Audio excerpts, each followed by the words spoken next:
Hello बच्चों, क्या हाल चाल, कैसे हो आप सब? मस्त एकदम। आई होप सारी मस्ती होंगी। तो बच्चों, आज के लेक्चर में हम उप सहसंयोजक यौगिकों में वीबीटी और सीएफटी पर आधारित एनसीईआरटी के क्वेश्चंस करेंगे। बच्चों, हमने लास्ट दो लेक्चर में समावयवता और नामकरण से संबंधित क्वेश्चंस कर लिए हैं। अगर वो लेक्चर आपने नहीं देखे तो मैंने डिस्क्रिप्शन में उनका लिंक डाल दिया है, आप वहां से देख सकते हो। बच्चों, ये जो क्वेश्चंस है वो मैंने नोट्स के बीच बीच में लिखे हैं और इस पूरे चैप्टर के नोट्स एक साथ पीडीएफ फॉर्मेट में मैंने डिस्क्रिप्शन में डाल दिए हैं, तो आप वहां से डाउनलोड कर लेना और लिख लेना। अगर आपके पास लिखने का टाइम ना हो तो आप प्रिंट भी निकलवा सकते हो, क्योंकि नोट्स एकदम क्लीन है। तो चलो बच्चों, आज का लेक्चर स्टार्ट करते हैं।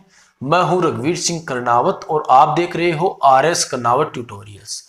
तो बच्चों, आज का अपना फर्स्ट क्वेश्चन है जो कि एग्जांपल है 9.7 कि MnBr for 2- के चुंबकीय आघूर्ण का मान 5.9 बोर मैग्नेटोन है। ये जो Bm आपको दिख रहा है ना, ये चुंबकीय आघूर्ण की इकाई है जिसे हम बोर मैग्नेटोन बोलते हैं। इसकी ज्यामिति बताइए। तो बच्चों, इसमें हमें वीबीटी करनी है। पहले देखो, चुंबकीय आघूर्ण का सूत्र क्या होता है। देखो, चुंबकीय आघूर्ण यानी कि म्यू इज इक्वल टू होता है √n+2 बोर मैग्नेटोन। अब बच्चों, n यहां पर अयुग्मित इलेक्ट्रॉनों की संख्या है। स्मॉल n क्या है? अयुग्मित इलेक्ट्रॉनों की संख्या। अब n का मान आप 5 रखो बच्चों। देखो, अगर n का मान आप 5 रखोगे तो क्या आएगा? तो बच्चों, √35 बोर मैग्नेटोन आएगा, जो कि इक्वल होता है किसके?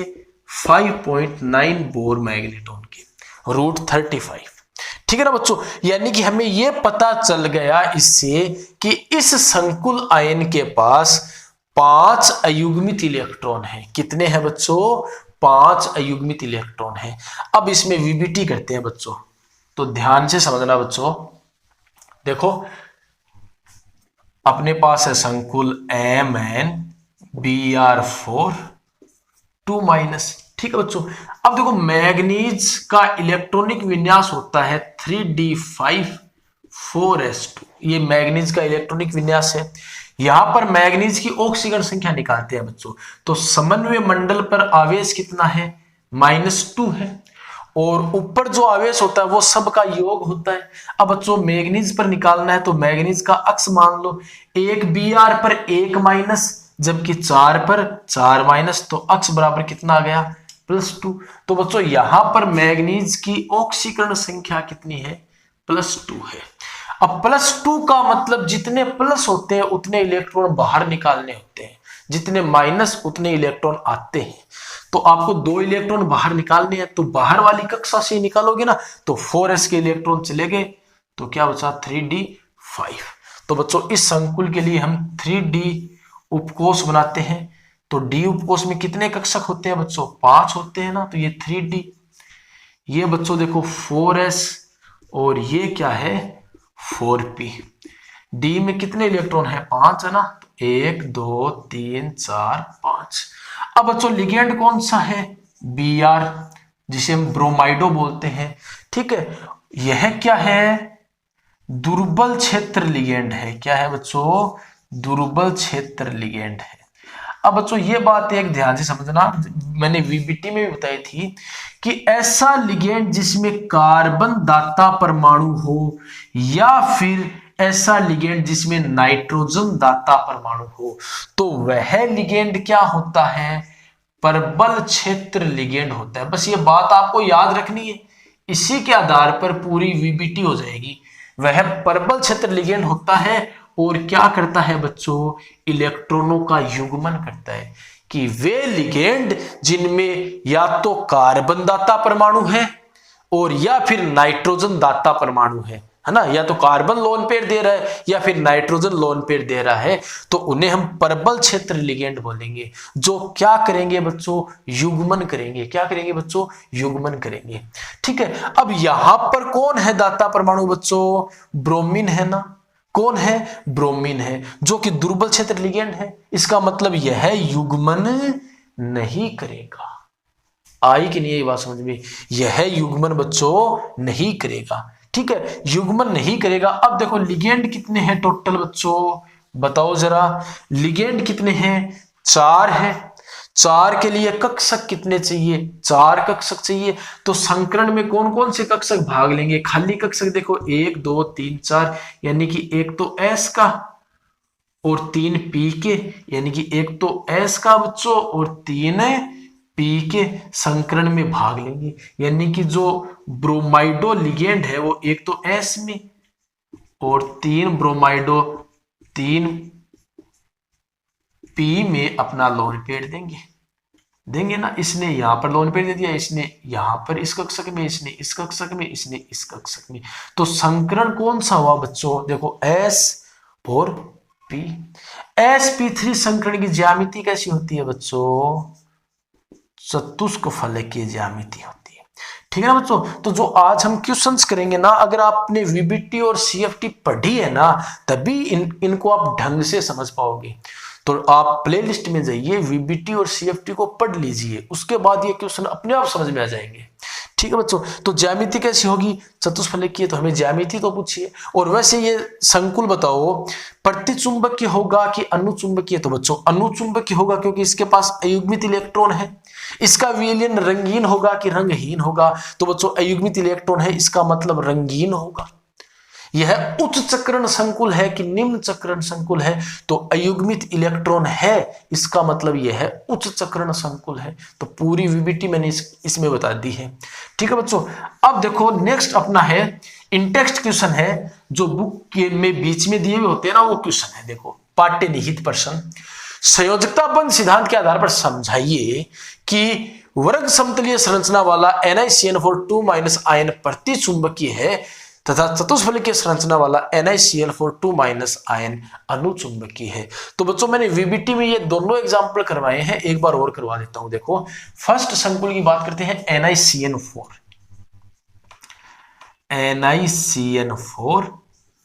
2-। तो बच्चों इसमें केंद्रीय धातु आयन कौन है? निकल है। तो निकल परमाणु का इलेक्ट्रॉनिक विन्यास होता है 3d8 4s2। यहां पर निकल की ऑक्सीजन संख्या देखो, पूरे समन्वय मंडल पर आवेश कितना है? -2। निकल का निकालना है अक्ष, 1 CN पर 1 -4 पर 4 माइनस, यानी कि अक्ष बराबर +2, ठीक है बच्चों। तो यहां पर निकल की ऑक्सीजन संख्या कितनी है बच्चों बताओ? +2 है, यानी कि 2 इलेक्ट्रॉन आपको बाहर निकालने हैं, तो 2s से निकाल दो तो 3d8, ठीक है बच्चों। तो देखो निकल के लिए कक्षक बनाते हैं, तो पहले डी उपकोष, तो डी उपकोष में कितने कक्षक होते हैं बच्चों? 5 होते हैं। तो ये 3d, ये 4s और ये 4p। तो निकल 2+ है ना, तो ये निकल 2+ के लिए कक्षक है। तो डी में टोटल आपको 8 इलेक्ट्रॉन फिल करने हैं, तो 1 2 3 4 5 6 7 और 8 फिल कर दिए। अब बच्चों लिगेंड कौन सा है बताओ? Cn। इसमें दाता परमाणु कौन है? कार्बन। यानी कि ये लिगेंड कौन सा होगा? प्रबल क्षेत्र लिगेंड होगा। और प्रबल क्षेत्र लिगेंड क्या करते हैं बच्चों? इलेक्ट्रॉनों का क्या करते हैं? युग्मन करते हैं। यानी कि ये युग्म बनाएंगे। तो बना दे क्या? देखो आपको 2 अयुग्मित इलेक्ट्रॉन दिख रहे हैं ना, इनका युग्मन हो जाएगा। कहने का मतलब ये जो इलेक्ट्रॉन आपको यहां पर दिखाई दे रहा है बच्चों, ये इलेक्ट्रॉन कहां आ जाएगा? यहां पर आ जाएगा। किसके कारण आया? Cn के कारण। क्यों आया? क्योंकि Cn एक प्रबल क्षेत्र लिगेंड है, ठीक है बच्चों। तो इसका मतलब समझ गए ना कि यह क्या है? अयुग्मित इलेक्ट्रॉन नहीं है, इसका मतलब प्रतिचुंबकीय होगा। पूरी आपको वीबीटी बता रहा हूं। तो इलेक्ट्रॉनों का युग्मन हो जाता है। अब बताओ लिगेंड कितने हैं? टोटल 4। तो कक्षक रिक्त कितने चाहिए? 4। तो एक तो ये हो गया डी वाला, एक S और 2 ले लो 4p के, यानी कि Cn अपना एक लोन पेयर देगा यहां पर, एक लोन पेयर देगा यहां पर, और 2 Cn 2 लोन पेयर 4p में देंगे। तो संकरण में कौन कौन से कक्षकों ने भाग लिया? D ने, S ने और 2p ने। संकरण कैसा बना बच्चों? D और ये कौन सा है? S और ये 2 क्या है? P। DsP2 संकरण, इसकी ज्यामिति कैसी होगी बच्चों? वर्गीय समतलीय। ये क्या होगा, अनुचुंबकीय की प्रतिचुंबकीय बच्चों? तो यह प्रतिचुंबकीय होगा क्योंकि अयुग्मित इलेक्ट्रॉन नहीं है। क्यों नहीं है? क्योंकि लिगेंड प्रबल क्षेत्र था जिसने इलेक्ट्रॉनों का क्या कर दिया, युग्मन कर दिया। यहां पर जो इलेक्ट्रॉन था ना उसने उसको यहां पर भेज दिया। ठीक है, तो ये तो अपना क्वेश्चन है कि समझाइए कि ये क्या है, प्रतिचुंबकीय है। तो क्यों है प्रतिचुंबकीय, पता चल गया ना, क्योंकि इसके पास अयुग्मित इलेक्ट्रॉन नहीं है। अयुग्मित इलेक्ट्रॉन नहीं है, संकुल कौन सा होगा, ये आंतरिक कक्षक संकुल है। क्या है, आंतरिक कक्षक, क्योंकि 3D अगर भाग ले रहा है ना, n-1D अगर कक्षक भाग लेता है तो आंतरिक कक्षक संकुल, और ND भाग लेता है तो बाह्य कक्षक संकुल। तो ये सारी बातें आप VBT में पढ़ चुके हो। तो बच्चों इसके बारे में पता चल गया ना कि ये प्रतिचुंबकीय क्यों होगा, क्योंकि इसके पास अयुग्मित इलेक्ट्रॉन अनुपस्थित है। ठीक है बच्चों, अब देखो नेक्स्ट अपना है NiCl4। NiCl4 है ना, इसको ब्रैकेट में लिखने की जरूरत नहीं है वैसे, NiCl4। तो इसमें भी सेम टू सेम है बच्चों कि निकल का परमाणु का इलेक्ट्रॉनिक विन्यास ये होगा, और इसमें भी निकल +2 में है तो इलेक्ट्रॉनिक विन्यास ये होगा। अब बच्चों निकल इसके लिए कक्षक बनाते हैं, तो ये 3D उपकोष, तो 3D उपकोष में कितने कक्षक है, 5 कक्षक, 4s और ये 4p। तो D में 8 इलेक्ट्रॉन, तो 1 2 3 4 5 6 7 8। अब बच्चों क्लोराइडो एज ए लिगेंड है, इसे वैसे हम Cl- को क्लोराइड बोलते हैं, लेकिन एज ए लिगेंड क्लोरो या फिर क्लोराइडो। तो इसमें दाता परमाणु कौन है, डोनर एटम कौन है बच्चों, दाता परमाणु कौन है, क्लोरीन है। इसका मतलब यह है क्या है बच्चों, दुर्बल क्षेत्र लिगेंड है। क्या है बच्चों, दुर्बल क्षेत्र लिगेंड है जो युग्मन नहीं करेगा। युग्मन नहीं करेगा यानी कि ये अयुग्मित इलेक्ट्रॉन ही रहेंगे, युग्मन तो होगा नहीं। ठीक है बच्चों, अब बताओ लिगेंड कितने, 4, खाली कक्षक कितने चाहिए, 4। तो एक तो आप ये S वाला ले लो और 3 P वाले ले लो। कहने का मतलब Cl- जो है वो 1 लोन पेयर 4s में, और 3 Cl 3 लोन पेयर बच्चों किस में देंगे, 4p में। यानी कि संकरण में एक तो S और 3 P भाग लेंगे, यानी कि संकरण बनेगा sp3, जिसकी ज्यामिति होती है बच्चों चतुष्फलकीय। कैसी ज्यामिति होती है, चतुष्फलकीय। अयुग्मित इलेक्ट्रॉन उपस्थित है, इसका मतलब यह है अनुचुंबकीय होगा। अयुग्मित इलेक्ट्रॉन है, उच्च चक्रण संकुल होगा। अयुग्मित इलेक्ट्रॉन है, ये रंग प्रदर्शित करेगा। ठीक है बच्चों, आ गई बात समझ में? तो पूरी VBT मैंने बता दी है इसमें। अब बच्चों देखो नेक्स्ट, NiCl4 अनुचुंबकीय है, ये आपको मैंने बता दिया है, तो इसमें दोबारा नहीं करेंगे। जबकि NiCO4 प्रतिचुंबकीय है, यद्यपि दोनों चतुष्फलकीय है। तो इसमें तो पूरी VBT बता दी। अब इसमें बतानी है कि ये क्यों प्रतिचुंबकीय है, चतुष्फलकीय है कि नहीं है, वो चेक कर लेते हैं VBT के आधार पर बच्चों। ठीक है बच्चों, तो ध्यान से समझना आप। NiCO4 बच्चों आपकी जानकारी के लिए बता दूं, CO कार्बन मोनोऑक्साइड, जिसमें कार्बन के पास लोन पेयर होता है, तो इसमें दाता परमाणु कार्बन है, इसे हम कार्बोनिल बोलते हैं। एज ए लिगेंड क्या बोलते हैं, कार्बोनिल बोलते हैं। इसमें दाता परमाणु कार्बन है, इसका मतलब यह प्रबल क्षेत्र लिगेंड होगा बच्चों, और यह क्या करेगा, युग्मन करेगा। तो ये आपको बात याद रखनी है। इसमें निकल की ऑक्सीकरण संख्या 0 है बच्चों, क्योंकि कार्बोनिल पर तो कोई चार्ज होता ही नहीं है, 0 है। इसका मतलब इसका इलेक्ट्रॉनिक विन्यास 3d8 4s2।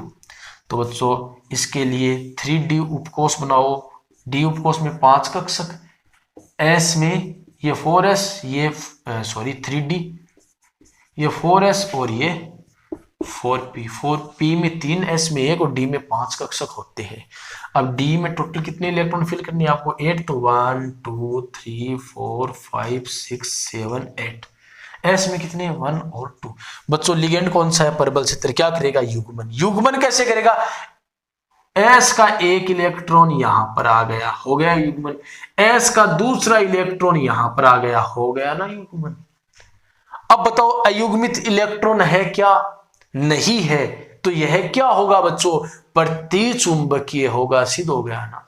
अब बताओ लिगेंड कितने हैं, 4। रिक्त कक्षक कितने चाहिए, 4। कहां कहां है, एक तो S का है और 3 P के हैं, यानी कि sp3 संकरण। ज्यामिति कैसी होगी, चतुष्क फलकीय। ज्यामिति कैसी होगी बच्चों, चतुष्क फलकीय होगी।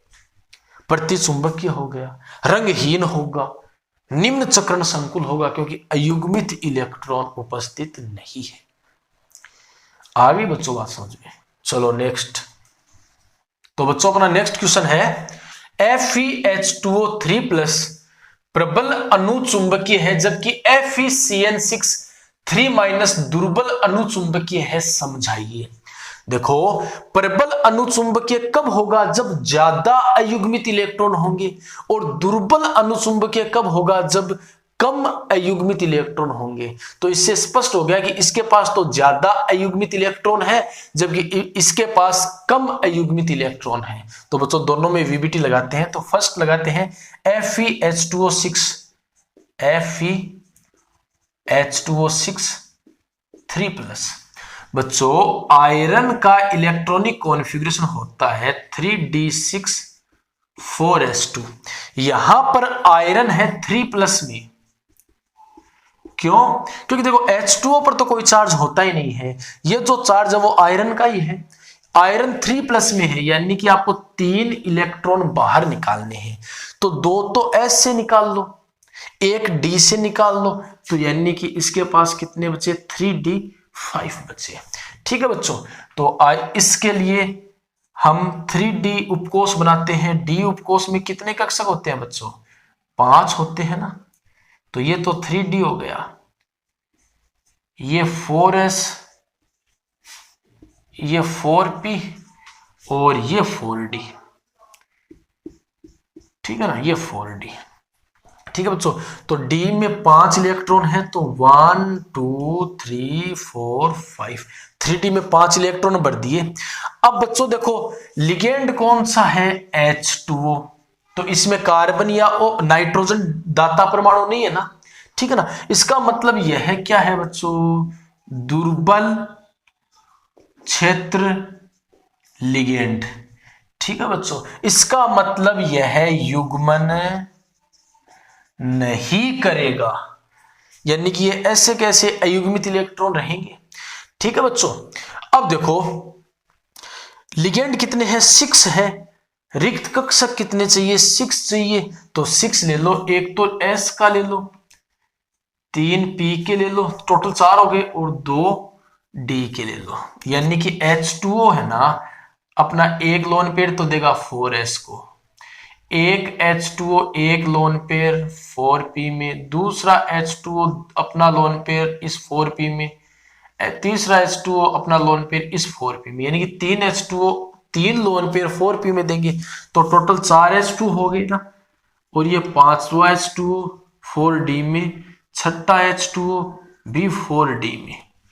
यानी कि संकरण कौन सा बना, एक तो S 3p 2d sp3d2, ज्यामिति अष्टफलकीय, प्रकृति अनुचुंबकीय। ठीक है, ये रंग प्रदर्शित करेगा और उच्च चक्रण संकुल होगा। तो पूरी वीबीटी बता दी ना।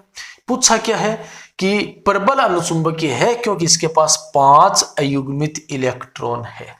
ठीक है बच्चों, अब दूसरा देखते हैं FeCN6 3 माइनस, FeCN6 3 माइनस। तो इसमें और वीबीटी लगा करके देख लेते हैं।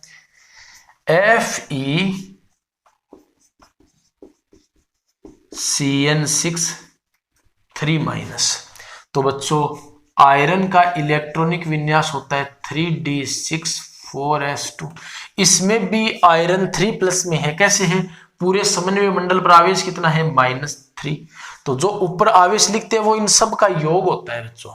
आयरन का हमें निकालना है अक्ष, 1 CN पर 1 माइनस, 6 CN पर 6 माइनस, तो अक्ष बराबर +3।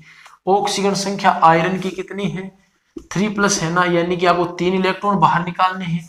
2s से निकाल दो, 1 d से निकाल दो, तो 3d5।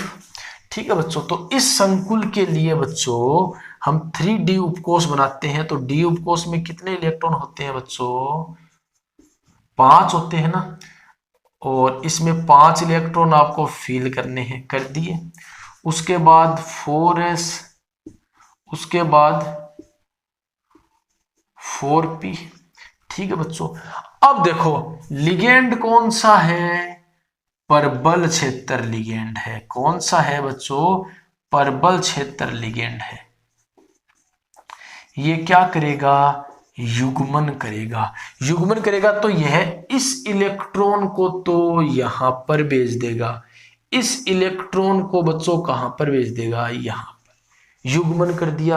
अब बताओ इसके पास कितने युग्मित इलेक्ट्रॉन है, एक, और इसके पास कितने थे, 5।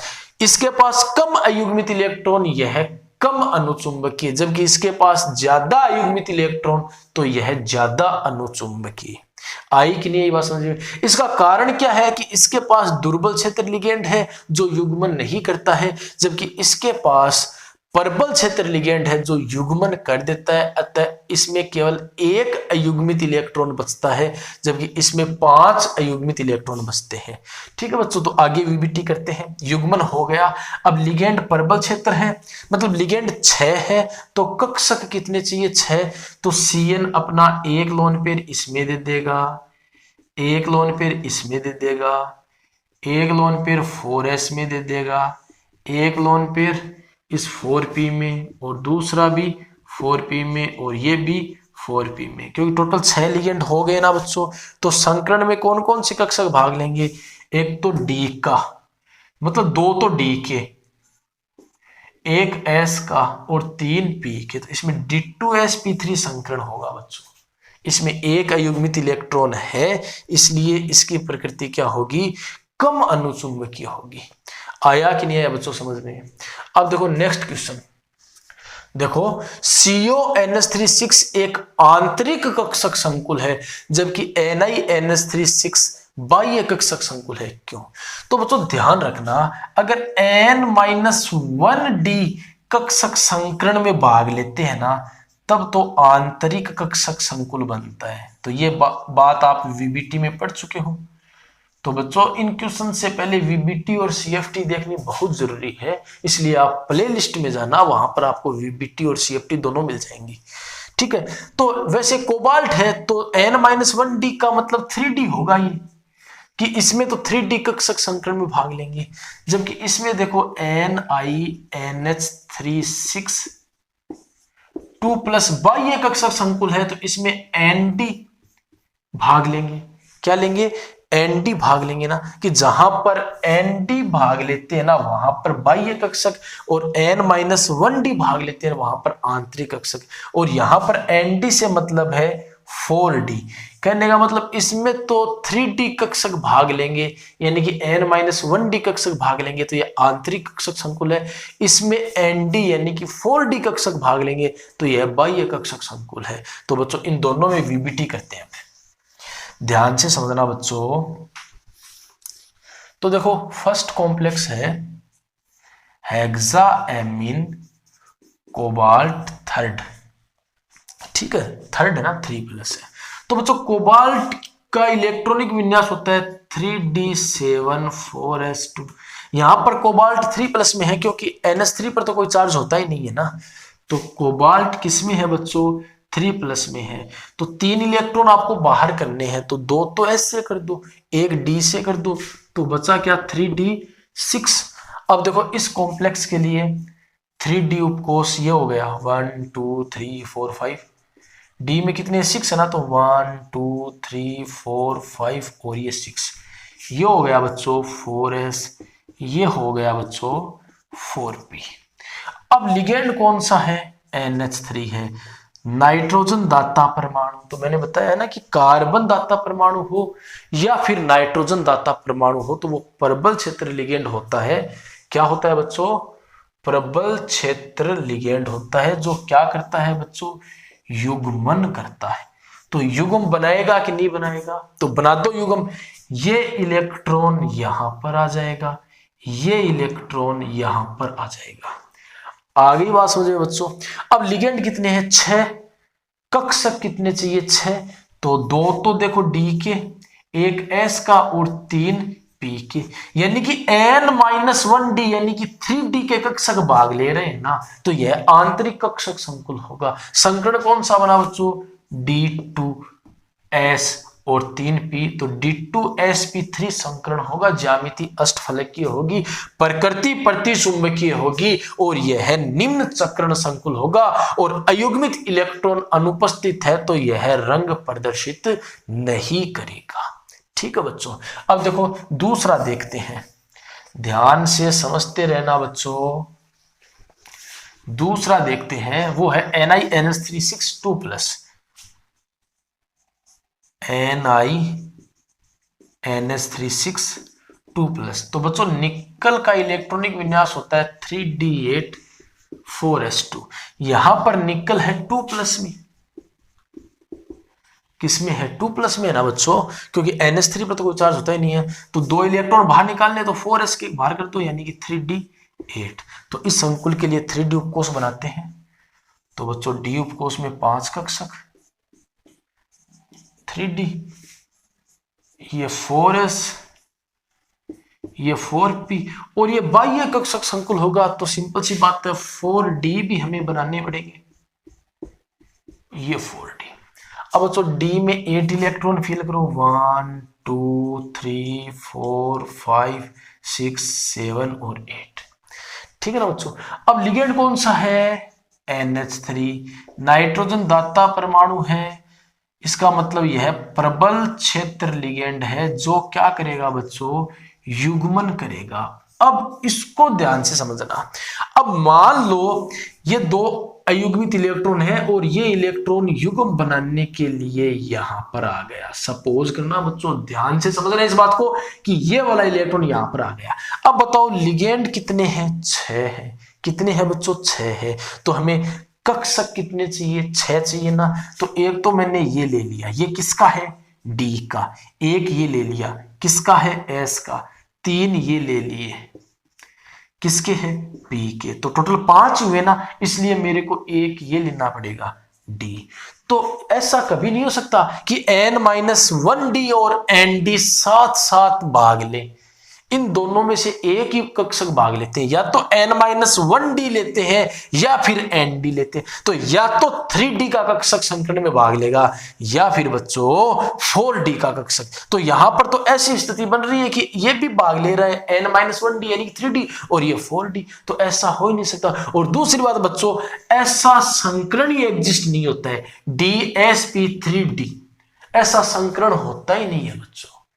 इसलिए बच्चों प्रबल क्षेत्र लिगेंड होते हुए भी NiNH3 में युग्मन नहीं हो पाएगा। समझ में आया कि नहीं आया? प्रबल क्षेत्र लिगेंड होते हुए भी यहां पर युग्मन बच्चों नहीं हो पाएगा। अब बताओ लिगेंड कितनी है, 6 है, तो कक्षक 6 चाहिए। अब एक तो S का 3p के और 2d के ले लो, तो एक तो S 3p और 2d, तो sp3d2 संकरण ज्यामिति अष्टफलकीय अयुग्मित इलेक्ट्रॉन है, तो यह अनुचुंबकीय होगा बच्चों। क्या होगा?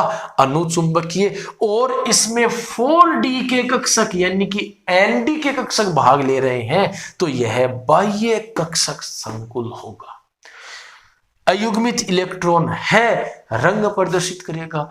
अयुग्मित इलेक्ट्रॉन है, उच्च चक्रण संकुल होगा। क्या होगा बच्चों? उच्च चक्रण संकुल होगा। तो आ गया समझ में? अब देखो नेक्स्ट क्वेश्चन अपना, ध्यान से समझना बच्चों। नेक्स्ट क्वेश्चन क्या है? वर्ग समतलीय PtCN4 में अयुग्मित इलेक्ट्रॉनों की संख्या बतलाइए। तो ये हमारे पास संकुल है बच्चों PtCN4 तो बच्चों प्लेटिनम का इलेक्ट्रॉनिक विन्यास होता है 5d9 6s1। ये प्लेटिनम का इलेक्ट्रॉनिक विन्यास होता है। और यहां पर प्लेटिनम की ऑक्सीजन संख्या कितनी है? तो पूरे संकुल पर आवेश कितना है? -2। प्लेटिनम का निकालना है अक्ष 1CN1 4CN4 तो अक्ष = +2। यानी कि यहां पर प्लेटिनम की ऑक्सीजन संख्या है Pt +2। +2 का मतलब 2 इलेक्ट्रॉन बाहर कर दो, एक S से कर दो, एक D से कर दो, तो बच्चा कितना? 5d8। तो अब देख लेते हैं बच्चों क्या क्या होगा, पूरी की पूरी वीवीटी कर डालते हैं इसके अंदर। तो बच्चों ये 5d उपकोष हो गया, तो d कोई भी हो 5 कक्षक ही होंगे ना, और ये 6s और ये 6p बच्चों, ठीक है। 5d में 8 इलेक्ट्रॉन है, तो 1 2 3 4 5 6 7 और 8, ठीक है बच्चों।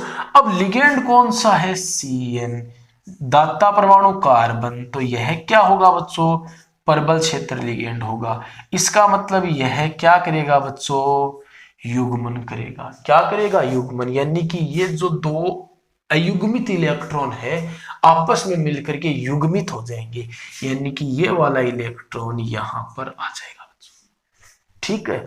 तो इसके पास अयुग्मित इलेक्ट्रॉन अनुपस्थित होते हैं।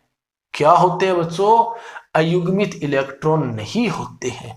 अब देखो लिगेंड कितने हैं, 4, कक्षक रिक्त कितने चाहिए, 4, तो एक तो आप ये ले लो D, एक ये ले लो S, 2 ये P के ले लो, 4 हो गए। तो DsP2 संकरण मतलब ज्यामिति वर्गीय समतलीय क्या होगी बच्चों, वर्गीय समतलीय।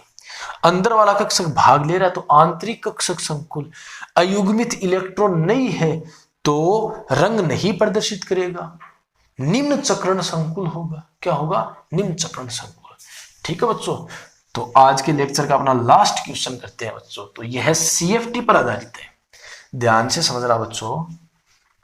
तो बच्चों नेक्स्ट क्वेश्चन है, CFT के आधार पर समझाइए कि hexa aqua manganese second ion में 5 अयुग्मित इलेक्ट्रॉन है, जबकि हेक्सा साइनो आयन में केवल 1 अयुग्मित इलेक्ट्रॉन है। तो बच्चों इस बार CFT आ गई है। तो बच्चों ये क्वेश्चन जब आप CFT पढ़ के करोगे ना तब समझने में कोई दिक्कत नहीं आएगी, अदरवाइज कम समझ में आएगा। तो आप प्लेलिस्ट में जाइए और पहले CFT देखिए, ठीक है बच्चों। तो देखो CFT का थोड़ा सा सार बताता हूं कि जब केंद्रीय धातु आयन के पास लिगेंड आता है ना, तो केंद्रीय धातु आयन के जो D कक्षक है वो 2 भागों में विभाजित हो जाते हैं, 2 ऊर्जा स्तरों में विभाजित हो जाते हैं, एक Eg और एक T2G। Eg का मतलब अक्षीय कक्षक 2 होते हैं, dx² y² और dz²। T2G का मतलब निरक्षीय कक्षक जो अक्षों के बीच में होते हैं, ठीक है, dxy dyz और d अक्ष z। तो D कक्षकों का 2 भागों में बंटना क्रिस्टल क्षेत्र विपाटन या फिर क्रिस्टल क्षेत्र विभाजन कहलाता है। अब बच्चों अष्टफलकीय संकुलों में Eg की ऊर्जा ज्यादा और T2G की कम, जबकि चतुष्फलकीय संकुलों में T2G की ऊर्जा ज्यादा और Eg की ऊर्जा कम होती है, ठीक है बच्चों। तो यहां पर देखो पहले ये दोनों बनाते हैं हेक्सा एक्वा मैग्नीज, तो यहां पर केंद्रीय धातु आयन कौन हो गया, मैग्नीज। हेक्सा का मतलब 6 और एक्वा का मतलब H2O और सेकंड 2+, क्योंकि देखो H2O पर तो कोई चार्ज होता ही नहीं है ना, हेक्सा साइनो बनाते हैं। तो केंद्रीय धातु आयन मैग्नीज और Cn6, और मैग्नीज 2+ में है, 1 Cn पर 1 माइनस, 6 Cn पर 6 माइनस, तो 6 माइनस और 2+ तो ऊपर 4 माइनस आएगा। तो दोनों में CFT करते हैं। अब बच्चों देखो दोनों के पास कितने कितने लिगेंड है, 6 लिगेंड है, यानी कि ज्यामिति अष्टफलकीय होगी। और बच्चों अष्टफलकीय में Eg की ऊर्जा ज्यादा और T2G की ऊर्जा क्या होती है, कम होती है, Eg और ये T2G, ठीक है बच्चों। अब देखो दोनों में मैग्नीज 2+ में है, तो यहां पर लिख देता हूं मैग्नीज क्या है बच्चों, 2+ में। तो बच्चों मैग्नीज का इलेक्ट्रॉनिक विन्यास होता है 3d5 4s2। अब 2+ का मतलब 2 इलेक्ट्रॉन बाहर निकाल दो, तो 4s वाले दोनों इलेक्ट्रॉन बाहर निकाल दो, तो 3d5। तो दोनों में आपको 5-5 इलेक्ट्रॉन भरने हैं, ठीक है बच्चों। अब देखो यहां पर है H2O जो कि दुर्बल क्षेत्र लिगेंड है। क्या है बच्चों, दुर्बल क्षेत्र लिगेंड। यहां पर Cn है जो कि क्या है, परबल क्षेत्र लिगेंड है, ठीक है बच्चों। यहां पर Ag और T2G के बीच का एनर्जी गैप जो है, देखो यहां पर ही बना लेते हैं, अष्टफलकीय होगा ना ये भी। Ag और T2G के बीच का जो एनर्जी गैप है उसे हम बोलते हैं क्रिस्टल क्षेत्र विभाजन ऊर्जा, CFSE, crystal field splitting energy. तो बच्चों CFT ये बोलती है कि दुर्बल क्षेत्र लिगेंड के लिए, ध्यान देना, दुर्बल क्षेत्र लिगेंड के लिए CFSE is lower than pairing energy. दुर्बल क्षेत्र लिगेंड के लिए इस ऊर्जा अंतराल का मान, क्रिस्टल क्षेत्र विभाजन ऊर्जा का मान, क्रिस्टल फील्ड स्प्लिटिंग एनर्जी का मान, पी का मतलब पेयरिंग का मतलब युग्मन ऊर्जा, कि इसका मान युग्मन ऊर्जा से क्या होता है बच्चों, कम होता है। जबकि परबल क्षेत्र लिगेंड के लिए CFSE का मान पेयरिंग एनर्जी से ज्यादा होता है, यानी कि क्रिस्टल क्षेत्र विभाजन ऊर्जा का मान युग्मन ऊर्जा से ज्यादा होता है। युग्मन ऊर्जा मतलब युग्म बनाने के लिए आवश्यक ऊर्जा, और क्रिस्टल क्षेत्र विभाजन ऊर्जा, देखो इनका अंतराल ही, ये जो अंतराल दिख रहा है ना आपको, इसे ही हम क्रिस्टल क्षेत्र विभाजन ऊर्जा बोलते हैं। ठीक है बच्चों, तो अब करते हैं, तो दोनों में 5-5 इलेक्ट्रॉन भरते हैं, तो देखो एक एक इलेक्ट्रॉन तो आ गया। अब लिगेंड कौन सा है, दुर्बल क्षेत्र। दुर्बल क्षेत्र का मतलब CFSE का मान क्या है, कम है, यानी कि ये ऊर्जा कम है। अगर ये ऊर्जा अंतराल कम होगा तो इलेक्ट्रॉन ऊपर कूद जाएगा ना, जंप कर जाएगा ना, क्यों, क्योंकि ये ऊर्जा अंतराल कम है, इसलिए एक इलेक्ट्रॉन यहां पर और एक इलेक्ट्रॉन यहां पर, तो सिद्ध हो गया कितने इलेक्ट्रॉन है, अयुग्मित इलेक्ट्रॉन है 5 है। अब परबल क्षेत्र लिगेंड के लिए देखो एक एक इलेक्ट्रॉन तो हमने T2G में भर दिया ना। अब परबल क्षेत्र लिगेंड है जिसके लिए क्रिस्टल क्षेत्र विभाजन ऊर्जा, यानी कि ये वाला ऊर्जा अंतराल ज्यादा होता है। अगर ये वाला ऊर्जा अंतराल बच्चों ज्यादा है तो क्या इलेक्ट्रॉन जंप कर सकता है, क्या नहीं कर सकता, इसलिए इलेक्ट्रॉन ऊपर नहीं जाकर के कहां आएगा, यहां पर ही युग्म बनाएगा। अब बताओ इसके पास कितने युग्मित इलेक्ट्रॉन है, एक है। आ गई बच्चों बात समझ में, तो CFT जब देखोगे ना तब समझ जाओगे। ठीक है, बस इतनी सी ये बात याद रखो कि दुर्बल क्षेत्र लिगेंड वो होता है जिसमें क्रिस्टल क्षेत्र विभाजन ऊर्जा का मान युग्मन ऊर्जा से कम होता है, जबकि परबल क्षेत्र लिगेंड वो होता है जिसमें क्रिस्टल क्षेत्र विभाजन ऊर्जा का मान युग्मन ऊर्जा से ज्यादा होता है। इसमें 5 अयुग्मित इलेक्ट्रॉन इसलिए है क्योंकि इसमें दुर्बल क्षेत्र लिगेंड है, इसलिए ये वाली जो ऊर्जा है वो कम है, इसलिए इलेक्ट्रॉन युग्म बनाने के बजाय जंप लगाएंगे और ऊपर चले जाएंगे। इसमें एक अयुग्मित इलेक्ट्रॉन इसलिए है क्योंकि इसमें क्रिस्टल क्षेत्र विभाजन ऊर्जा का मान ज्यादा है, क्योंकि ये परबल क्षेत्र लिगेंड है, तो ये ऊर्जा का मान ज्यादा है तो इलेक्ट्रॉन जंप नहीं लगा पाएंगे, इसलिए वो क्या बना लेंगे बच्चों, युग्म बना लेंगे। ठीक है बच्चों, अब हम नेक्स्ट लेक्चर में जो चैप्टर के एंड में क्वेश्चन होते हैं ना वो करेंगे। अगर आज के क्वेश्चन आपको समझ में आए हैं तो वीडियो को लाइक, कमेंट और अपने फ्रेंड्स के साथ शेयर कीजिए। यदि चैनल पर आप नए आए हो तो चैनल को सब्सक्राइब करके बेल आइकन को प्रेस कर लीजिए ताकि वीडियोज के लगातार नोटिफिकेशन आपको मिल सके।